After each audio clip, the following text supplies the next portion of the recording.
Welcome into episode 16, bright and early at 6 in the morning. The Bleav in Twins podcast. I am your host, Anders Pryor, joined by my hopefully somewhat caffeinated co-host. Not caffeinated at all, actually. This is just full adrenaline I'm running on right now.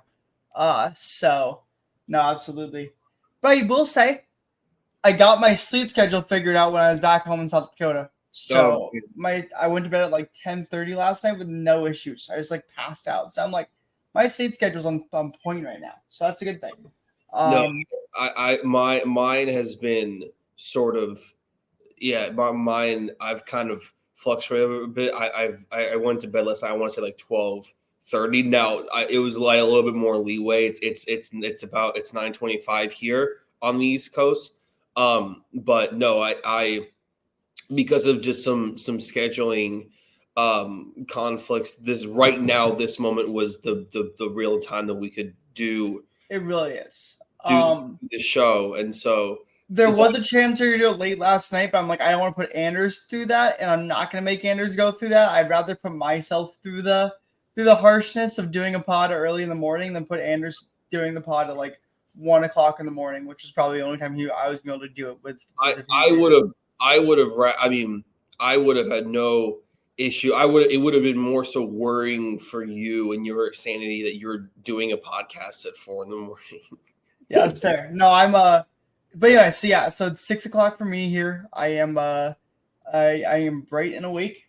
And I leave on an airplane in 3 hours. So that is also another reason why we had to do this early. Yep. So and we were gonna skip this, and I'm like, Anders, we can't skip this. We can't skip this. This is the most crucial week of the season for us. Yeah. Which is why we are doing this show very differently than how we do our usual shows. Yep. This is an only Twins and only baseball podcast today. Right. We're taking out our usual segment where we talk about the NFL. And where we're talking about anything else besides baseball, because and even non-Twins baseball, stuff, baseball news in other divisions, we're not even going to touch that today. No, we're not. We are talking about strictly this AL wildcard race right now and what the Twins have to do to get there. And do the Twins even have the power to get there right now? And in my honest answer as a Twins fan, no. I wrote a tweet last night that was kind of my goodbye tweet to the 2024 Minnesota Twins, which was very, very sad to write. But I was like, my tweet specifically says, and I will stream it because I'm not going to stream it. I always have trouble streaming on here, so I'm not going to do that. But I said the Twins team has given up, and it is incredibly sad to see. I am genuinely upset. I thought this was our year all year, and now to collapse like this, it's gutting. I don't personally feel like Rocco should be fired, but man, this has been a disastrous end of the season. And I speak every word. I think this team has fully given up. Like, we have no urgency on offense whatsoever. We were one game back of the wildcard race, and we couldn't put together a single good at bat the entire game last night. And so, just for me personally, I feel like this team has given up. Bailey over giving up 4 runs in the first is just – well, I mean, I would say it's not like him, but to be honest with you, it's kind of been like him recently. Bailey over really does give up a lot of runs in the first inning, and then he usually settles down, which he did. But, no, it's really disappointing to see because, this team was one of the best teams in baseball for 4.5 out of the 6 months of the year. And then it was just those other 1.5 months where they were so atrocious that we've literally missed the playoffs because of it. Or literally missed the playoffs because of it. So. It kind of sucks because the Tigers coming back in the way that they have and the storm that they've created has been really just in a vacuum is really cool and exciting to see. And it's really interesting to talk about. Unfortunately, and we have a team that kind of makes that push every year. Unfortunately, and every time that happens, that has to come at the cost of someone else. And unfortunately, this time around, pending certain circumstances, the Twins are sort of like they're the lamb of sacrifice in this situation. Obviously, I want to get your take on the wild card because the Twins have been in a little bit of a free fall, but the Royals, I think, have been equally as struggling. Now, you and I were kind of sitting here waiting, right, for some of the chips to fall in, and now the Orioles have officially clinched. So They clinched last night with our loss because I talked to we have a friend, mutual friend who's an Orioles fan, and I was having a long conversation with him the other day about the Orioles and their playoff clinching. He's like, all we need is for you to lose one game and for us to win. And I'm like, we can't afford to lose a game. And Right. then here we go, first game of the Marlins series, which is a series you really had to sweep. Yeah. To really feel like you had a shot, you had to sweep the Marlins because, to be honest with you, I don't see us beating the Orioles unless they like bench every single one of their players to get ready for the playoffs. Like, I don't see us beating the Orioles. Right. And I will say I think we're gonna be lucky because I think they'll probably bench like their best pitchers for the playoff run because most likely they will want to they'll want to save Corbin Burns and I can't think of who their number 2 is right now for the wild card round. So most likely they're gonna want to save those guys. So for us, we should get lucky in terms of who we're facing pitching wise. But the issue is we just haven't been able to hit bad pitching anyway. So it's just at this point, it's gonna come down to true luck and a miracle for us to come back right now with how we're playing. Because we are no longer gonna have. We might get one more start from Bailey Ober, but we're no longer gonna have to use Pablo. We're gonna have to probably use every one of our pitchers is gonna have to start. And then our bullpen's going to have to get used up pretty heavily in the last 5 games as well, most likely. And so we're going to be coming into the playoffs kind of drained, honestly, in terms of, I don't know if maybe Pablo would be able to start again. We get game 1 of the playoffs, but Bailey would probably be down for until the AL divisional round. So you'd have to hope that one of your 3 other pitchers steps up in game 2 of the playoffs. It really would come down to that. And right now, if you ask me, right now, I'm not kidding. I'd probably send Zebby as our second pitcher in the playoffs. He's had the best 3-game stretch out of any of our other 3 pitchers. So I'd say maybe Zebby at 2, but that's only if we make it, obviously. But I don't know. We'll see. The big kind of point of hope, Zach, is that the Twins do hold the tiebreaker over Detroit if the 2 teams finish with the same over Kansas City. And over Kansas City. Yes. So there is a little bit of a mathematical advantage should things kind of shake up. I agree. It's really important that Kansas City loses at least 2 out of 3 to Atlanta towards the end of loses 2 out of 3 to Atlanta towards the end of the if the only way we're winning this division is if we win 4 games and Kansas City loses 4. Like, that is real. If we win 4 and like Kansas City loses 4, right. I think, or loses 3 out of the next 5 games.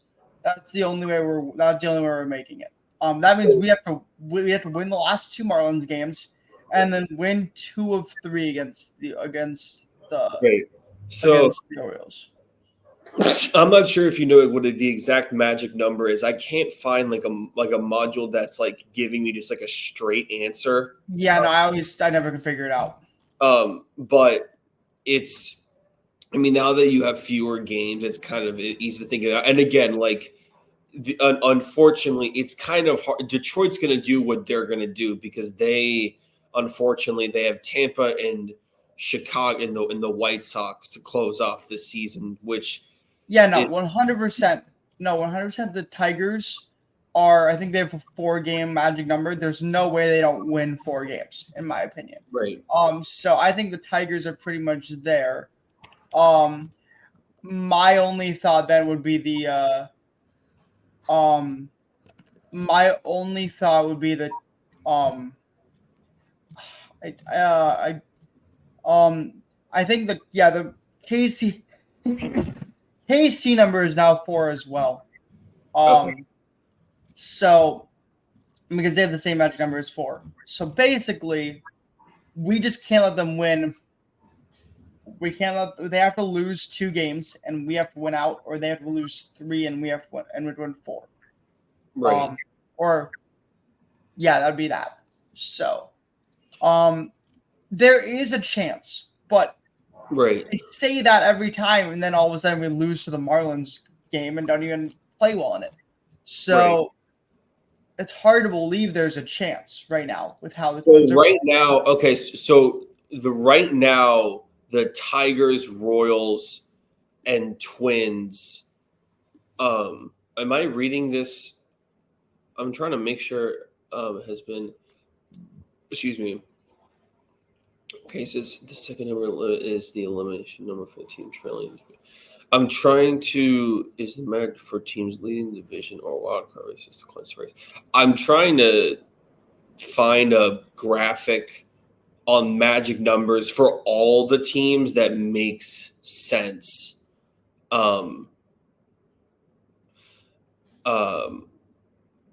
Yeah, I can't, but I think the way that Zach put it is right. I think we can only really afford, because we have the tiebreakers against both the Royals and the Tigers. We can afford, I think, one more loss, but that's it. I think if we lose 2 more games, that's it.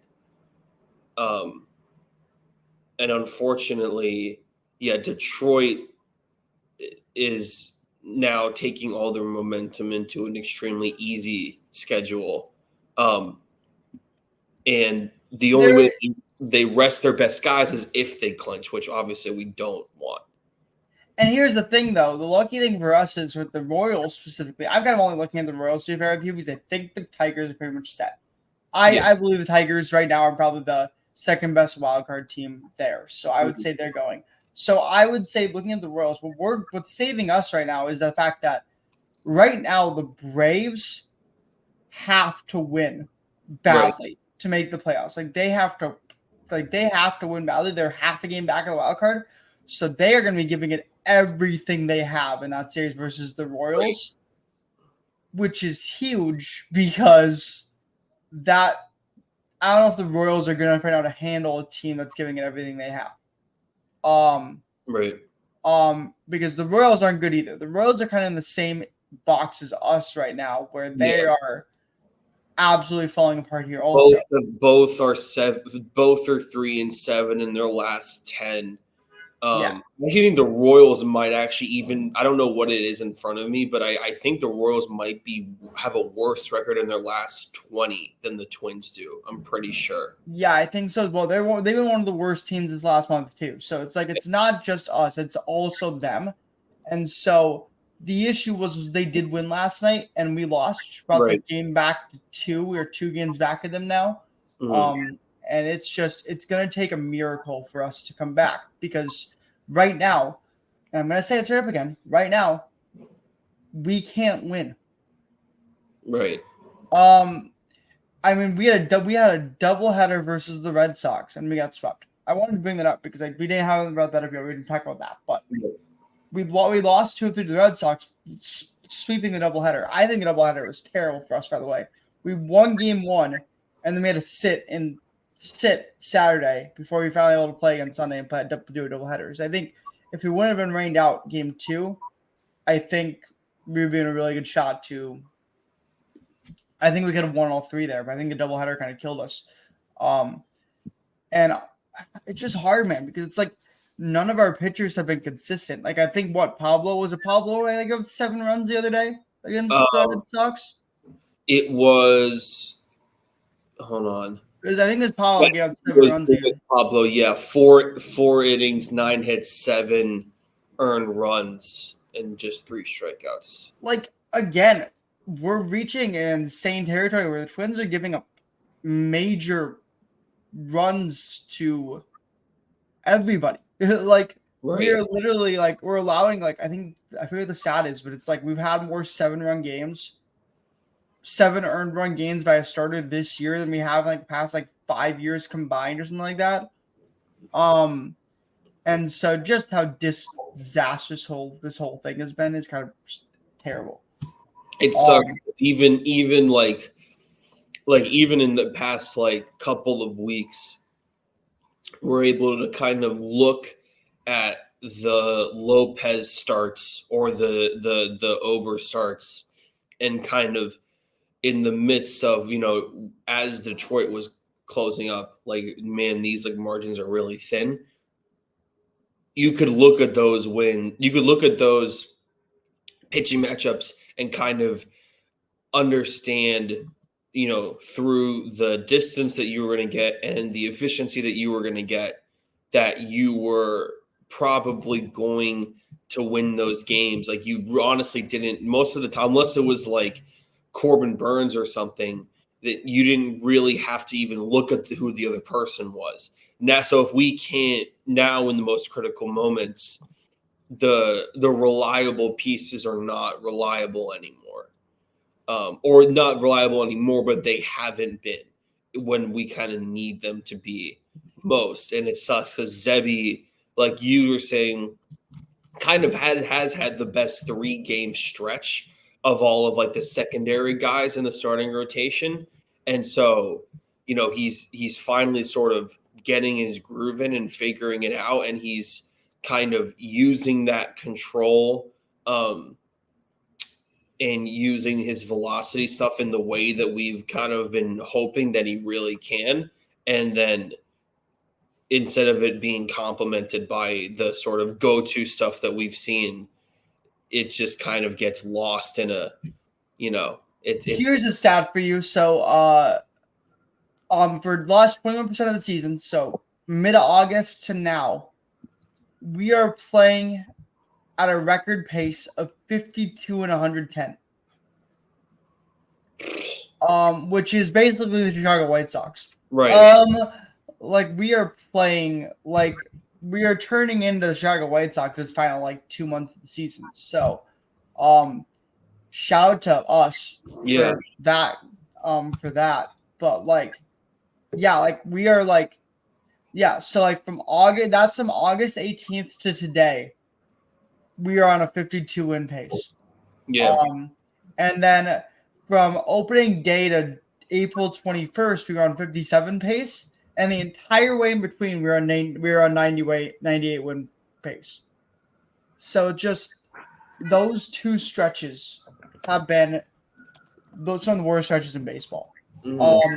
And I don't understand how we do it. I don't understand how that's possible, but like, but yeah, no. So, it's not fun. It's not great. I am going to quickly confirm. Okay, no, I was incorrect. The Twins are 6-14 in their last 20. The Royals are 8-12 in their last 20. Yeah, which makes sense. Which is why if I expand it, actually, I'm kind of curious. If I expand it to 30, let's actually look at like a full month's worth of stuff. Yeah. So okay. There we go. So the Royals are 12-18 in their last 30, and then the Twins are. Oh, actually, no. It's same. It's the Twins are 10-20. Yeah, that's just insane. Yeah. The Twins just suck. Okay, and we get it. The Twins just suck. The Royals suck too, but the Twins suck, guys. And yeah, just at this point, we're a little disappointed, obviously, because we started this podcast kind of midway through the season, and we were kind of started this podcast with the verge of that we were really watching one of the best teams in baseball, and we were for a good portion of the year. It just is this last month has been so disastrous that now we're talking about the fact that we might not even get to have postseason coverage. Like, we were kind of expecting throughout the whole year. Like Right. we've been talking this whole since we started this podcast about who's going to be our fourth starter in the playoffs. Who are going to be our third and fourth starters in the playoffs this whole podcast. And now it's It was like a legitimate debate, and now it's like, oh shoot, like can Lopez be a major league level pitcher down the stretch? Yeah, right. Now it's like the standard, the threshold of standard of the conversation has just gone a little lower as the episodes keep going. Yeah, no, it really has. And it's just been so disastrous. It's so bad. And like I don't know what this team is doing right now or what's in their head. But even Carlos Correa, there seems to be unease with the players as well about like they don't really believe they can do it right. They can pull something together right now either. Like Carlos Correa's like statements were not exciting. It wasn't like we're gonna hold this out. We're figuring this out. It was I don't know what's happening right now. Right. And that doesn't give you confidence when even they don't know what's happening right now. This is this is kind of a reminder, like for like anyone watching this, like as a fan of like any baseball team, where because we had dealt with the injuries to Correa and Buxton, like, and even when at the the start of those injuries, we were actually able to win a decent amount of games. So it's like, okay, like we're creating a little bit of a cushion here, and like if there's no like rush to come back, and like if they don't come back, like if they don't come back this one, it's like fine, and that's always like a reminder, like you need to kind of. It's a reminder to like if you're winning with injuries to not like get complacent and just like assume that when they do come back it's like a supercharge. It's like no, like you really do kind of need like everyone, right? Like we saw it with like the Dodgers, like when they were dealing with their injuries and like how much the Padres and the Diamondbacks like creeped up on them and like may cut it down to like 2 games, I think. And like it got to like a legitimate conversation like down the stretch, right? So it's even if you're able to win a little bit at first when injuries happens, like you have to be really mindful, because soon for 10 games turns to 20 and then 20 turns to 40, and now you're in the situation that we're in now. I will ask you this question retroactively, Zach. Like, what do you think was the most impactful injury to the Twins? Because in my personal opinion, I think it's unequivocally Joe Ryan. It's 100% Joe Ryan. Yeah. If Joe Ryan doesn't get hurt, we have 3 fantastic starters that were really feeding off of each other this whole season, kind of there and going crazy and going good. However, I will say Brock Stewart has been a really bad loss as well.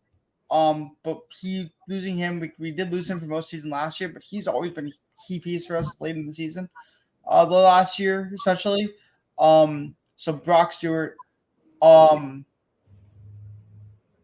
then I would like losing Correa and Buxton for as long as we did, specifically Correa for as long as we did. Especially when Correa was playing some of the best baseballs of his career for a good amount of that time.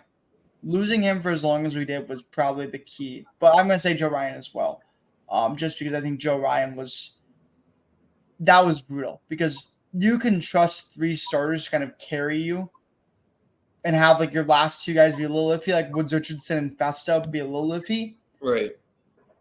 Losing Ryan and only having those 2 guys there to really carry the entire team for a good amount of that time because our offense wasn't performing for a while. That was hard. I would say so. I'm gonna say Joe Ryan as well, but shout out to Brock Stewart's injury, and shout out to Carlos Correa's injury. I think Carlos Correa is a big one because he's a key leader in our organization, and for him to go down when he was playing some of the best baseball of his career, like there was legit talks that he could possibly receive MVP votes by the end of the season. And there was talks that, Gold Glove was for sure and stuff like that. And then he misses, a whole month. And that's like a month and more. It was like, I think it was like 6 weeks that he missed. So and like you can even like boil it down to like specifics. I would say like, and I know that, Varland obviously started the year on the roster, but like, like that lasted for like 5 minutes. If Ryan is healthy and he can kind of anchor in that second or third spot, then realistically, what that means is you don't have to call up Zebi, and he doesn't give you those 2 blow up starts, and then obviously you don't have to transition Varland in before moving him to a bull and put him into a start. So that's 3 blowups right there that could have very easily been wins. That right now, if the Twins had those back, this episode looks really different. Yeah, and obviously I love Zebi, but you're right. But the issue that also comes down to is Joe Ryan's not keen to give up a blow as well. Like he's definitely can do that. But no, you're right. But the thing is Joe Ryan has been so good for us this year. That was so good for us early in the year as well. Like you were legit talking about the fact that we had like 3 guys that were all on like besides Ober, because Ober started the year a little slow, but besides like Ober and Lopez, like we had 3 guys that were like Cy Young potentials. Like, and there would be 3 guys that you could trust to give the ball to in the playoffs and be great. So it is unfortunate.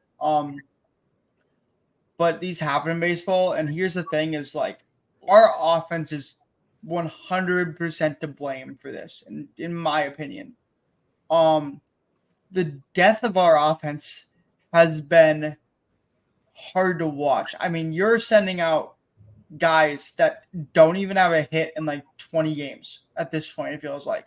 Like Santana's been terrible these last like 15 games. Defensively and offensively, like we're talking about a guy that's like he should still win Gold Glove, I think, but like he's had a couple big defensive mistakes recently. That's cost us runs. Then you have like Margot, who I don't know how Manuel Margot lasted this whole season on the team. I'm still trying to figure that out myself on how Manuel Margot lasted this whole season on the team. Because I saw a stat that's like, the insane stat is Margot is like, I don't know if you've seen this stat. I'm pretty sure you probably have at this point, but like, he's the guy that's in pinch hit for, or we pinch hit them. We have pinch hit him the most out of anyone on our team. He has like 35 or 36 pinch hit appearances this season. Mm-hmm. He is 0 for 36 in pinch hit appearances this season. Or like 0 for 31 and like 5 walks, I think it is. Oh, God. Like 0 for 31 and like 5 walks. Like, that's how disastrous he's been. And yet we continue to – he's been the guy who pinch hit the most for. It's like, why are we sending this guy out there in the pinch hit situation when he's 0 for 31? It's genuinely a 100% chance he gets out at this point. So, no, Margot has been rough. Royce Lewis has been one of the worst hitters on our team the last like 2 months of the season. In this stretch, Royce has been one of the worst hitters on our team. And I love Royce Lewis, but that's true. Jose Miranda has been very bad this past month and a half. I mean, obviously, Julian's not been good this past month. And yet he continues to stay on the roster. Willie Castro's had a really, really bad month and a half as well. Like, to the point where, like, he's not even, like, a consideration for probably team MVP at this point, despite being the team MVP at the midway point. And Willie Castro's not even on there. And it's just, like, Max Kepler, like, he's been out for a while, too, and he's inert, but, like, Max Kepler was really bad this season.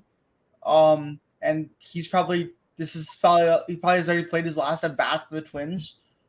And it's just like every guy that was there is just not there anymore. Like they're just gone. Like they aren't hitting at all. Like the only guys that have been able to generate any sort of hits have been, and then Ryan Jeffers and Christian Vasquez have been terrible as well. So like our catching duo has not been great either. So it's like Carlos Gray and Buxton have been really the only 2 guys that have been able to generate any hits, and they were out for a month.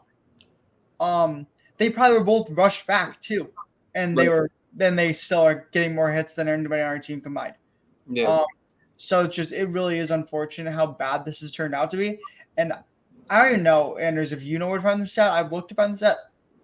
Do you know where to find our runners and scoring position stat?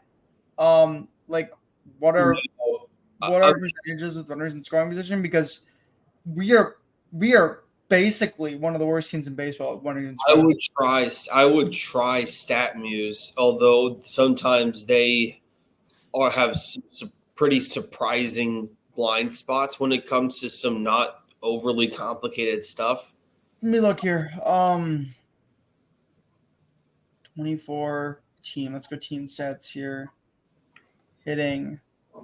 Expanded, please. Not using that. We're not going that. Select a split. Oh, here we go. Oh yeah. Now then, this is actually a lot. Holy crap. Scoring position.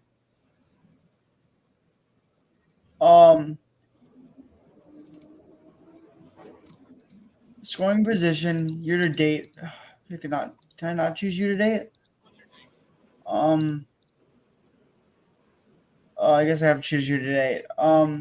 Yeah, no, it's like we're actually like seventh I think we're seventh right now in baseball in that, but like let's go to standard. Here we go. Yeah, we're seventh in baseball. Well, not let's go by home run. Let's go by average. Scoring position. We're 20th in the league with a 246 average this season, and that's just this whole season. I can't fix it to say like this last 18 days, but like these last month and a half, but like it's been disastrous. So eventually I'll figure out where to find those stats. I don't know where to find those stats, but I'll figure it out. Eventually I'll figure it out. But no, it's been bad. And I don't know what to say with it other than just, it's been utterly impossible to watch. Yeah. I have not watched Twins baseball game in probably 2 weeks because it's just like I can't turn them on. And I just I kind of just expect a loss at this point.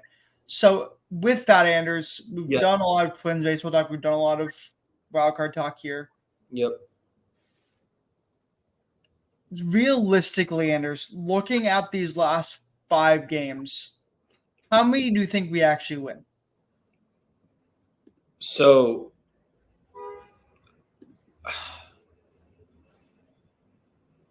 I'm just saying this also because I don't think we're going to get a chance to do another podcast before the end of the season. Yeah. Based on our schedules. Yeah. So most likely I kind of want to get this 5 games. But, however, me and Anders have agreed that if the Twins clinch the playoffs or somehow come back and miraculously clinch the playoffs, we will be doing an emergency pod. So look for that if the Twins do clinch. Also, we have talked about the fact that if Rocco does get fired, like I said, I don't think he should be. But if Rocco does get fired, there's going to be an emergency pod for that as well. So look for emergency pods in the next couple weeks from us. We will try to get them out there and as quick as possible. But yeah, so Anders, just with that, I'm going back to the question. These last 5 games, realistically, what do you think our chances are winning these last 5 games? So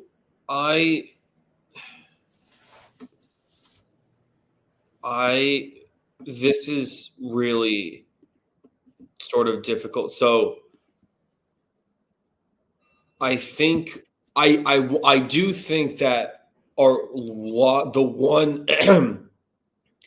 one loss of wiggle room that we have remaining, I think will come against the Orioles, because I do think, Edward Cabrera has been one of the more kind of disappointing ascending young pitchers in baseball this year, if not, one of the most disappointing.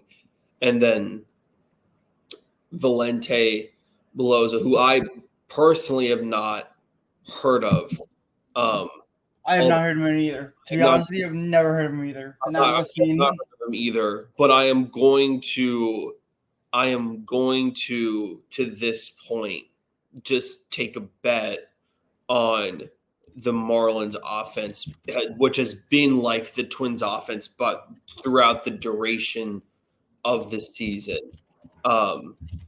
And so I do think that both of those will be, excuse me.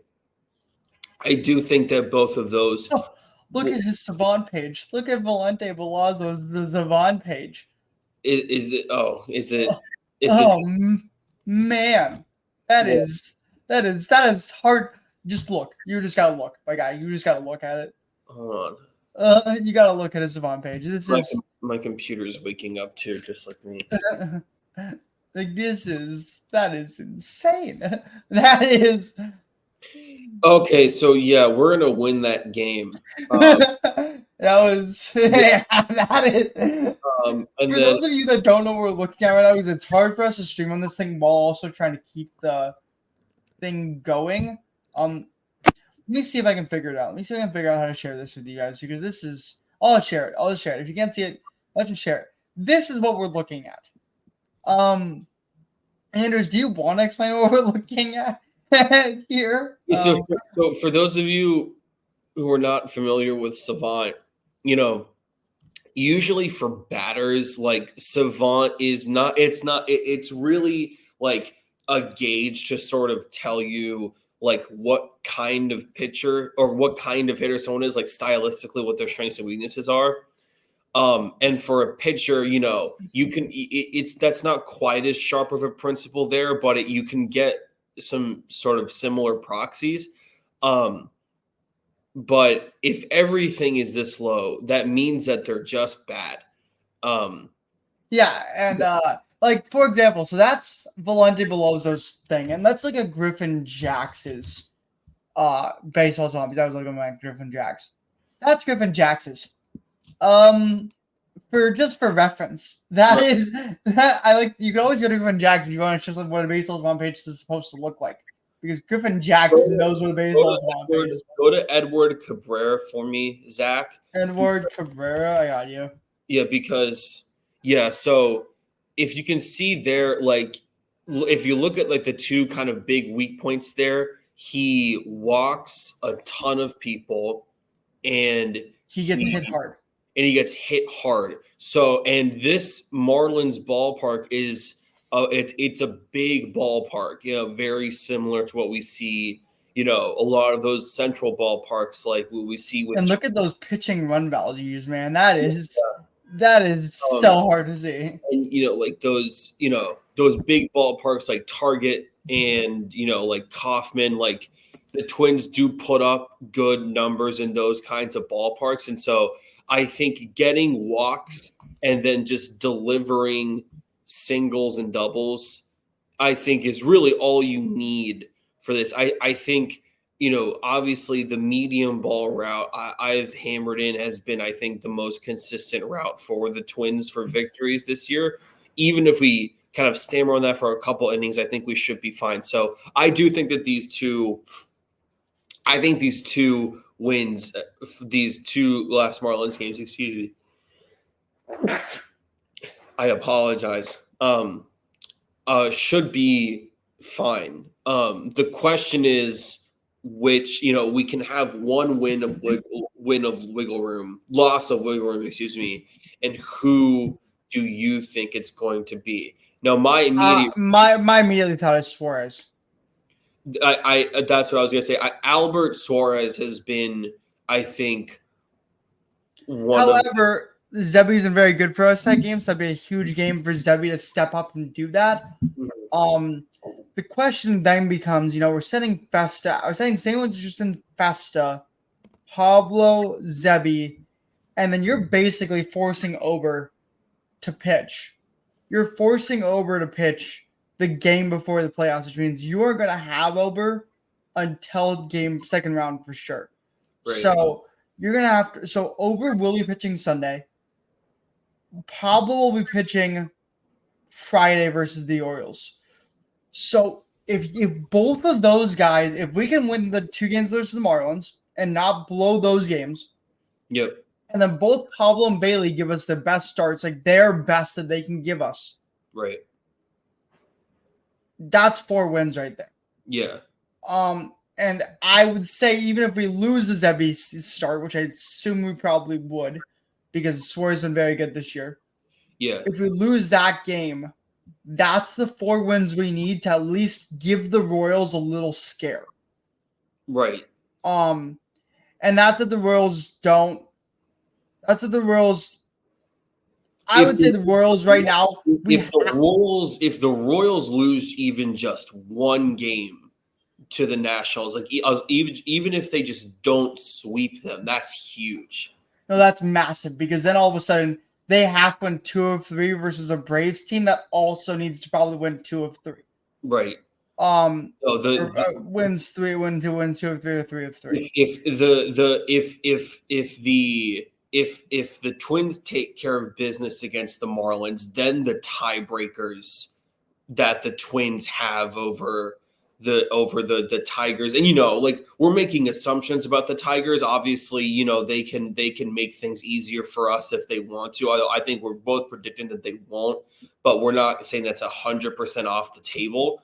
But because the Tampa somehow is technically still mathematically alive, although I do think they are. Last time I checked, I think they are 1 loss away. But as long as I don't think the Tigers have any chance here because they faced the White Sox in the last 3 games, and there's no way they lose a single game to the White Sox. we would figure and assume so.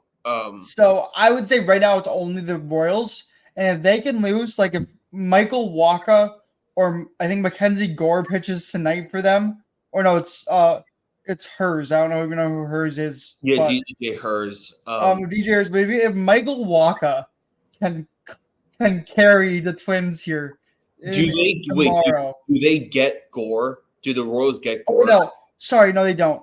Crap, it's not Wacha. Wacha's a Royal now. I keep forgetting Wacha's the Royal. Wacha's the Royal. God, if we need Hers or Lorette. Oh, because it's Corbin. Yeah, and there's no way they lose to Patrick Corbin. Yeah. So come on, Hers. I need DJ. I just wanted to make sure. Hold on. I just got to check. They do not get Mackenzie Gore, no. No, okay. I just want to see who they do. Well, actually, did they just face Mackenzie Gore? Is that who they just faced? No, they faced Parker yesterday. Mitchell Parker. Who that is. And freaking Finnegan. It was Kyle Finnegan last night. Yeah. Oh my God, Kyle Finnegan gave up the freaking run that lost him the game of the night. For freak's sake, Royals. Why'd you have to walk it off on them? They get it's Lorenzen and Hers and then Wacha Corbin. Hers has been fine. But I just don't see. I don't know how they're right now. I don't know one of the Nats win those games, man. Because if the Royals win those 2 games, it's over for the Twins. I wanted to say that straight up right now because I don't think this way the Royals get swept by the Braves, especially when they are sending out Lugo, probably Reagan's, and probably or not Reagan's. Reagan's be Sunday if they need it. Yeah, no. They're saying out Singer, Lugo, and then Reagan's if Reagan's is healthy. No, that's that. No, they're giving them their best stuff there. And they don't get free. They do get Schrellenbach, which they get Schrellenbach. When did they get Schrellenbach? For the last game? The last game they have Schrellenbach. Okay. And then they get Grant Holmes, who I don't know a ton about. And Charlie Morton. They open up with Charlie Morton, who has been I think, almost like comedically mediocre. I want to look up his. Basically, what we're saying is a lot of things will need to go right for the Braves for us. A lot of things need to go right, but the path for that is it's not likely, but it's not like it would not take a miracle. Like there is a reasonable range of outcomes where it does happen, but but taking care of the Marlins is a really key first step. We have to win tonight. We have to win tomorrow night. And then we need the Royals to just blow one here either today or tomorrow. Yeah, exactly. We we need the Nats. I've never cheered for Dimitri more than I will be doing for our friend Dimitri more than I will be doing in the next 2 days. Just for the Nats to do something for us. To win one of these games would be huge.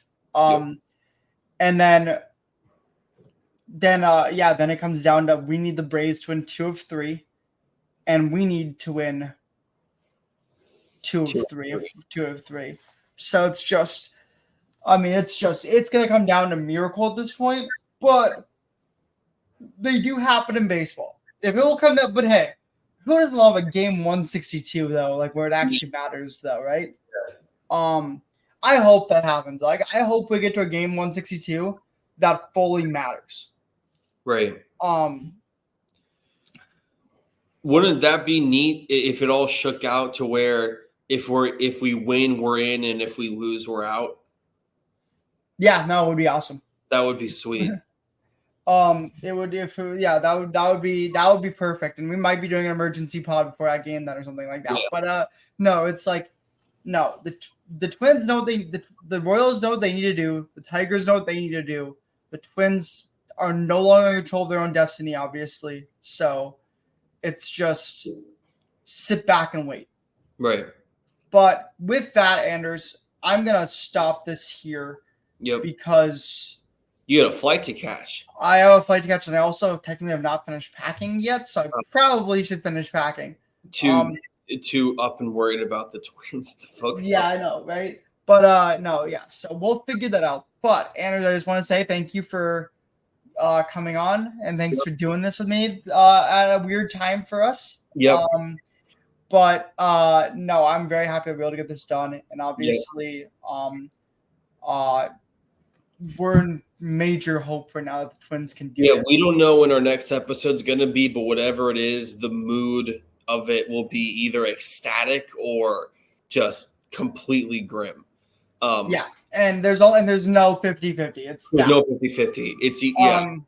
So it's either extremely exciting because we just somehow clinched a playoff spot, or it's going to be grim because Rocco's probably fired and we're going to be we're going to be out of the playoffs. Exactly.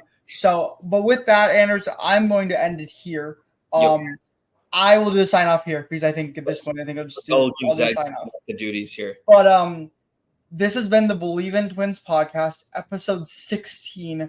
You can go watch this on YouTube. Will be posted under Bleav in Twins YouTube, or you can go listen on the Bleav.com website.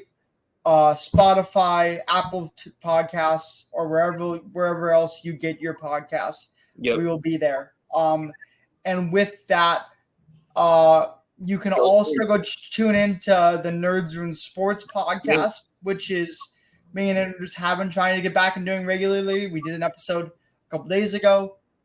So go check that out as well because it's incredible and we crush it and we're fantastic at it. So, absolutely go check it out and and we'll be around here more. Go Twins.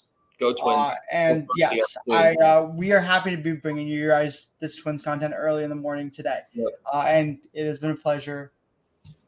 Good morning, Minnesota. Yeah, good morning, Minnesota. Peace, guys. All right, see you guys.